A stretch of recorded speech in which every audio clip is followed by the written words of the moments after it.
哈，想考大学啊？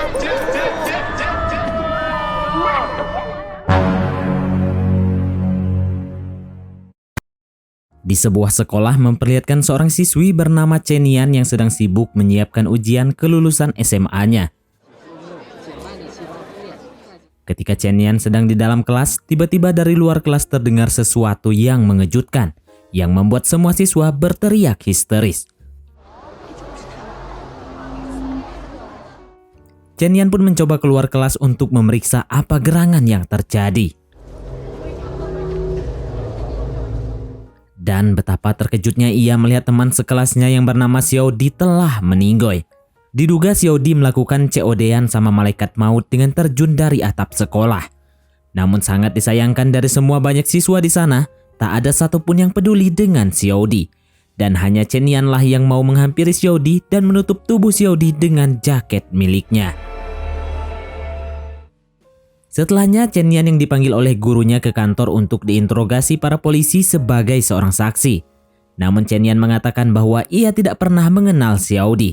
Di sini Chenian memilih diam karena dia takut akan menjadi korban pembulian selanjutnya. Setelahnya, Chenian kembali ke kelasnya. Namun saat mau duduk, ia melihat cairan merah di atas kursinya. Karena tak ada pilihan lain, Chenian pun terpaksa menduduki cairan merah itu. Keesokan harinya saat Chenian sedang mengantri makanan, tiba-tiba 3 orang siswa mendekatinya. Mereka adalah Weilai, Xiao Miao, dan Jianglan. Di sini Chenian tahu bahwa merekalah penyebab Xiaodi melakukan COD-an dengan malaikat maut. Lalu Chenian pun berusaha menghindar dari mereka. Saat perjalanan pulang, diam-diam mereka bertiga mengikuti Chenian dari belakang. Karena pada waktu itu Chenian menaruh jaket di atas tubuh Xiaodi, kini mereka bertiga menargetkan Chenian sebagai target pembulian selanjutnya. Dan dari belakang mereka langsung menyerang Chenian.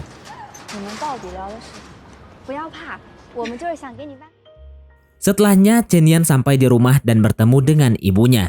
Ibu Chenian adalah penjual masker ilegal atau penjual masker palsu. Karena sering mendapatkan komplain dari konsumennya, kini ibunya tidak tinggal lagi bersama Chenian dan hanya sesekali ibunya datang ke rumah untuk menjenguk Chenian. Di suatu malam ketika Chenian baru pulang sekolah, ia melihat ada seorang preman pasar yang sedang digebukin oleh 2 pria. Karena tidak tega melihatnya, Chenian langsung berinisiatif untuk menghubungi polisi. Namun saat ia sedang menghubungi polisi, tindakan Chenian itu ketahuan dan akhirnya Chenian ditarik dan dipukul oleh pria itu. Melihat tindakan 2 pria yang memukuli Chenian, akhirnya si preman pasar ngamuk dan ia pun memukul balik 2 pria tersebut. Diketahui preman pasar ini bernama Xiaobi. Setelah kejadian itu, Xiaobi datang menemui Chenian untuk berterima kasih kepadanya dan mengganti semua uang yang telah dirampas oleh 2 pria kemarin. Lalu mereka berdua pergi ke suatu tempat servis handphone untuk membetulkan HP Chenian yang rusak karena diinjak oleh 2 preman kemarin, dan disinilah mereka saling berkenalan. Saat sedang memperbaiki handphone, tiba-tiba Xiaobi berkata kepada Chenian seperti ini.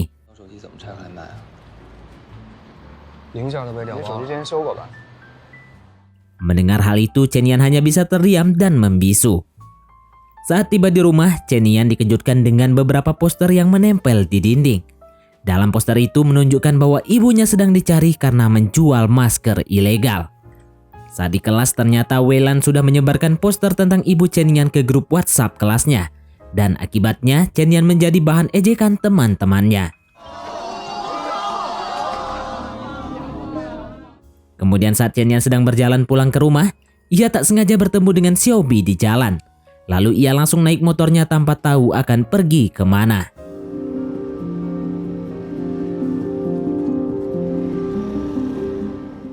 Akhirnya Xiaobi membawa Chenian ke rumahnya. Xiaobi mengira Chenian sedang ada dalam masalah percintaan. Lalu Xiaobi menanyakan pertanyaan basa-basi kepada Chenian. Namun Chenian malah menjawabnya dengan sinis dan memandang Xiaobi rendah. Dan tentu saja hal itu membuat Xiaobi menjadi marah.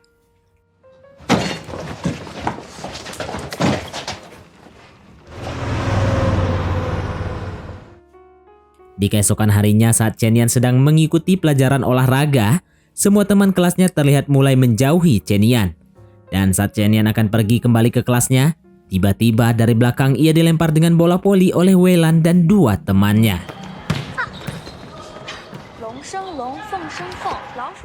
Chen Yan yang mulai kesal, ia berusaha melawan mereka dan hal itu membuat Weilan tak terima.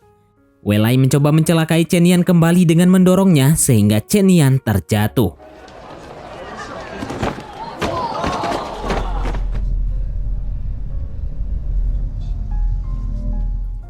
Atas kejadian itu, Chen Yan melaporkan tindakan Weilai dan teman-temannya kepada seorang polisi yang bernama Zeng, karena kebetulan Zeng sedang menyelidiki kasus dari Xiaodi. Chen Yan lalu mengatakan bahwa penyebab kematian Xiaodi adalah karena tindakan bully dari Weilai dan teman-temannya. Setelahnya Zeng mendatangi sekolah, lalu ia menginterogasi Weilai dan kedua temannya. Namun saat interogasi, ekspresi Weilai seperti tak punya rasa bersalah sedikit pun, dan ia sama sekali tidak mau mengakui kesalahannya. Setelah selesai menginterogasi, kini Opsir Zeng menyimpulkan bahwa penyebab Xiaodi meninggoy dikarenakan sering dibully oleh Weilai dan teman-temannya. Namun karena kurangnya bukti dan ditambah mereka masih di bawah umur, mereka bertiga pun akhirnya dibebaskan. Sedangkan pihak sekolah hanya memberikan hukuman skor pada mereka. Saat Chen Yan pulang ke rumahnya, ia dikejutkan dengan adanya Weilai dan teman-temannya dengan membawa sebuah karter dan sekeranjang tikus. Mereka datang karena ingin membalas dendam pada Chen Yan yang telah melaporkan mereka kepada polisi. Di sini Chen Yan sempat melawan mereka, lalu mereka saling kejar-kejaran.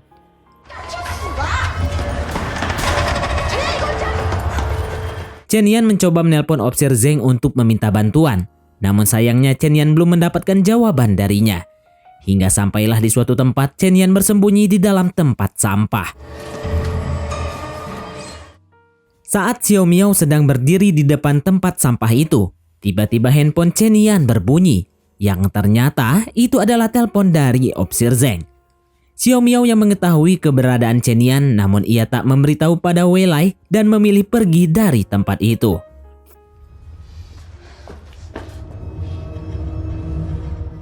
Dan malam itu, Chen Yan tak berani pulang ke rumahnya. Ia lebih memilih untuk pergi ke rumah Xiaobi. Ketika Xiaobi datang, ia kaget dengan keberadaan Chen Yan yang tengah menunggunya di depan pintu. Setelah selesai membersihkan badan, di sini Chen Yan meminta kepada Xiaobi agar mau melindunginya dari kelakuan jahat Weilai. Xiaobi pun menanyakan alasan Chen Yan yang meminta perlindungan darinya. Padahal sebelumnya Chen Yan yang sempat memandang rendah Xiaobi karena ia hanya seorang preman pasar. Dan mulai hari itu, setiap Chen Yan berangkat sekolah, Xiaobi selalu melindunginya dari kejauhan. Di suatu malam saat Xiaobi sedang berjalan, ia bertemu dengan Weilai. Dan di sini Xiaobi mengancam agar tidak lagi menyakiti Chen Yan.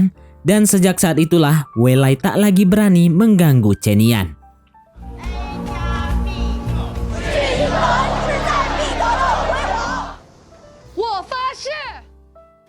Ketika Chen Yan hendak pulang, tiba-tiba Xiao Miao menghampirinya dan bertanya tentang siapa seseorang yang telah melindunginya selama ini.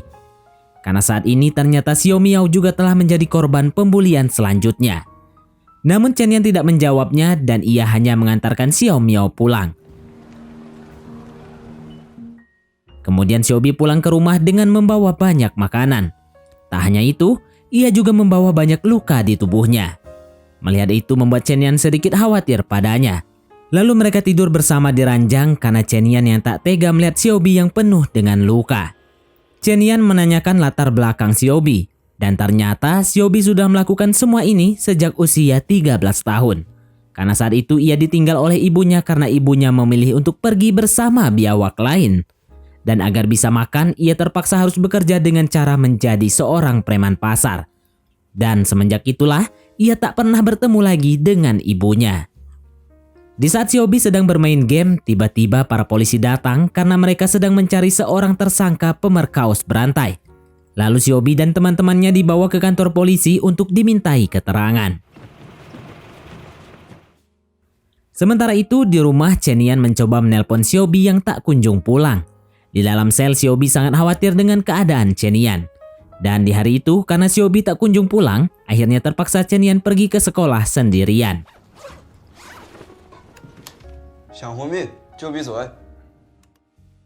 Saat Chen Yan hendak pulang, tiba-tiba Xiao Miao datang menghampirinya dan mengajaknya ke suatu tempat. Ternyata ia menjebak Chen Yan sebab di tempat itu ternyata sudah ada Wei Lai dan teman-temannya yang ingin menghabisi Chen Yan.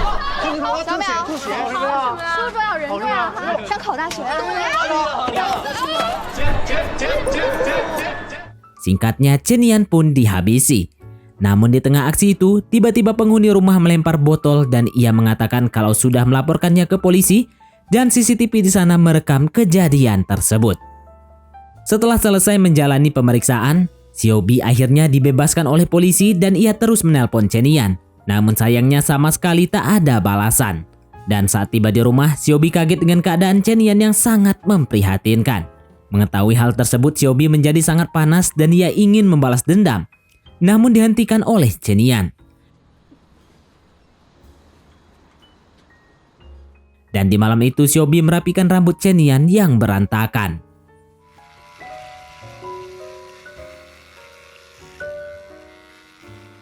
Saat di sekolah, wali kelas mereka membagikan kartu ujian. Saat Chen Yan berdiri, semua teman-temannya memandang aneh karena penampilan rambutnya yang sangat pendek. Namun hal itu tak diperdulikan oleh Chen Yan. Scene pun berganti ke suatu tempat di mana ada alat berat sedang menggali tanah. Namun tiba-tiba dikejutkan dengan penemuan mayat wanita. Kemudian tubuh wanita itu dibawa ke kantor forensik untuk diidentifikasi. Dan setelah diidentifikasi, ternyata tubuh itu adalah Wei Lai, ketua dari geng pembuli. Kemudian polisi mendatangi seorang pria bernama Pang. Dia meminta keterangan tentang mobil taksi miliknya yang terekam CCTV berada di lokasi bangkai Wei Lai ditemukan. Namun di sini Pang tak mengatakan apapun dan ia hanya mengatakan bahwa mobilnya telah lama dicuri. Karena yang sebenarnya terjadi, Xiao Bi telah meminjam taksi milik ayah Pang dan ia kemudian berpesan kepada Pang untuk melakukan pemeriksaan di rumah sakit dan jangan pergi sebelum selesai. Karena tak mendapat jawaban apapun, Officer Zeng memanggil kedua teman Wei Lai yaitu Xiao Miao dan Jiang Lang untuk dimintai keterangan. Dan mereka sama-sama mengatakan bahwa pembunuh Wei Lai adalah Chen Yan dengan alibi balas dendam karena Wei Lai telah membulinya. Kemudian Officer Zeng melihat rekaman Chen Yan yang sedang dibuli. Setelah selesai menonton rekaman itu, Officer Zeng mendatangi Chen Yan dan menetapkannya sebagai tersangka. Karena sekarang Chen Yan lah yang memiliki alibi paling kuat dalam kasus tersebut.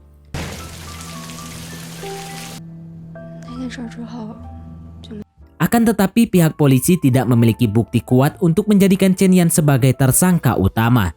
Akhirnya Chen Yan dilepaskan karena besok ia harus mengikuti ujian masuk perguruan tinggi. Keesokan harinya Chen Yan mengikuti ujian dengan perasaan yang gelisah. Dan pada saat itu juga ia diawasi oleh Officer Zeng.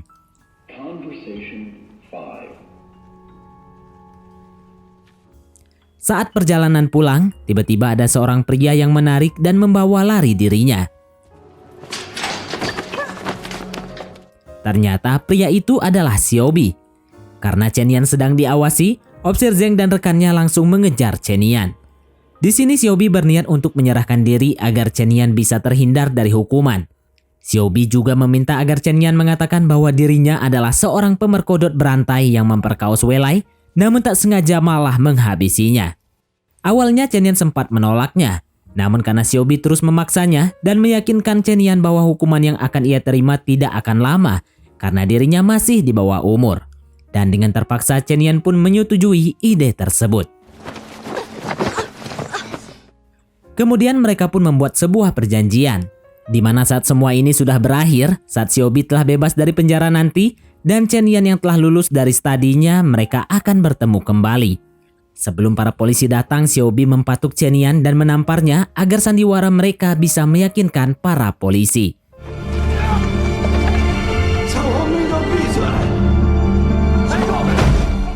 Setelahnya Xiao Bi ditangkap dan dibawa ke kantor polisi dan ia diinterogasi oleh Officer Zeng untuk ditanyai alasan mengapa ia menghabisi Wei Lai. Xiao Bi mengaku bahwa dirinya tak sengaja menghabisi Wei Lai karena ketika ia hendak memperkodotnya, ia malah memberontak dan sempat menggigitnya. Namun di balik kesaksian ini, sepertinya Xiao Bi menyimpan sebuah rahasia besar tentang kematian yang sebenarnya. Yang ternyata, semua pembunuhan ini sudah dirancang untuk mengelabui polisi agar bisa menutupi fakta sebenarnya, bahwa ternyata yang menghabisi Wei Lai adalah Chen Yan. Scene pun memperlihatkan tentang kejadian yang sebenarnya. Di malam itu, Wei Lai meminta Chen Yan untuk memaafkan atas perlakuannya kepada Chen Yan. Ia juga meminta kepada Chen Yan agar tidak melaporkan kejadian itu kepada pihak kepolisian. Namun karena tindakan Wei Lai sudah dianggap sangat keterlaluan, ia pun memutuskan untuk pergi tanpa menghiraukannya. Namun di sini Wei Lai terus mengikutinya tanpa rasa bersalah atas pembulian yang telah ia lakukan. Akibat perkataan Wei Lai yang menyinggung ibu Chen Yan, tanpa sengaja Chen Yan mendorong Wei Lai sampai nyungsep dan koit.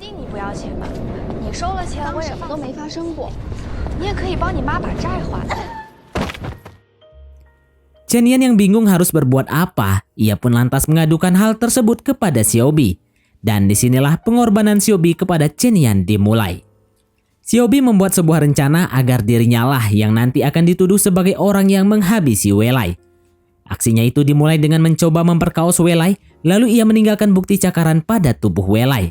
Semua itu dilakukannya hanya untuk melindungi Chen Yan agar ia terbebas dari tuduhan. Namun di sini Opsir Zeng masih mencurigai bahwa Chen Yan lah pelaku utamanya. Setelahnya Opsir Zeng melakukan pemeriksaan CCTV jalanan. Lalu ia menemukan Xiaobi yang sering mengikuti Chen Yan saat berangkat maupun pulang sekolah. Dan dari sinilah dia pun mendapatkan sedikit bukti. Di malam harinya, polisi memanggil Chen Yan untuk diinterogasi. Di waktu yang sama, Xiaobi juga diinterogasi kembali di tempat yang terpisah. Tujuannya tak lain adalah untuk mencocokkan keterangan dari mereka berdua. Saat diinterogasi, polisi masih belum juga menemukan titik temu antara keduanya, dan mereka sama-sama mengaku tidak saling mengenal. Saat Chen Yan dan Xiaobi dipertemukan, Chen Yan menampar wajah Xiaobi. Tujuan ia melakukan semua ini agar polisi percaya jika mereka benar-benar tidak saling mengenal. Dan pada akhirnya Xiaobi ditetapkan sebagai tersangka dan Chen Yan dibebaskan karena terbukti tidak bersalah. Singkat cerita, akhirnya hasil ujian masuk universitas pun keluar. Dan di sini Chen Yan berhasil lulus dengan mendapatkan nilai yang sangat tinggi. Hingga pada suatu hari, Opsir Zeng datang menghampirinya. Ia datang untuk menanyakan tentang perasaannya telah bebas dari tuduhan. Namun Chen Yan tak mengatakan apapun karena dia masih kecewa. Sebelum Opsir Zeng pergi, ia mengatakan kepada Chen Yan bahwa Xiaobi akan segera dijatuhi hukuman mati atas semua kejahatannya. Mendengar hal tersebut, Chen Yan menjadi lemas tak berdaya. Ketika Opsir Zeng mendekatinya, Chen Yan sangat marah kepadanya karena tak terima dengan keputusan itu. Lalu Opsir Zeng berusaha menenangkannya. Ia mengatakan bahwa semua yang ia katakan tadi hanyalah kebohongan saja, karena tujuannya hanya ingin melihat ekspresi dari Chen Yan. Setelahnya, Opsir Zeng membawa Chen Yan untuk menjenguk Xiaobi di penjara. Kemudian Opsir Zeng menyarankan Chen Yan untuk mau mengakui semua perbuatannya, agar hukumannya yang diterima oleh Xiaobi menjadi ringan. Dan pada akhirnya Chen Yan mau menerima saran itu. Chen Yan lalu menyerahkan diri dan kini mereka berdua divonis 4 tahun penjara karena kasus kejahatannya dilakukan dengan unsur ketidaksengajaan. Singkatnya 4 tahun pun berlalu. Kini Chen Yan dan Xiaobi terbebas dari penjara dan kini mereka dapat bertemu kembali. Sekarang Chen Yan menjadi seorang guru sementara Xiaobi tak lagi menjadi seorang preman karena sudah pensiun. Setelah kasus tersebut, kini pemerintah mengeluarkan peraturan baru guna mencegah adanya pembulian di sekolah. Dan film pun tamat. Oke, baiklah, mungkin sampai di sini saja teman-teman untuk alur cerita film kita kali ini. Terima kasih buat teman-teman yang telah mengikuti alur cerita film ini sampai selesai. Sekian dari Mimin, sampai jumpa di konten berikutnya.